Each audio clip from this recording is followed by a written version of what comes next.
Panen raya jagung sebagai wujud kepedulian sosial, anggota Satgas TMMD reguler ke-110 Kodim 0813 Bojonegoro bantu warga Desa Ngerancang menjemur jagung.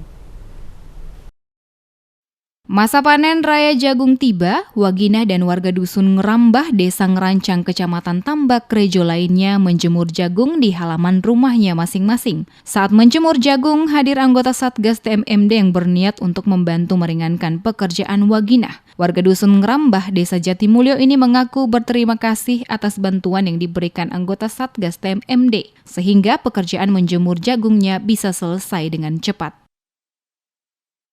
Mepe jagung, jadi orang Pak Tentara. Nggih, sekeco. Wano calon dereng badhe direncangipun badhe.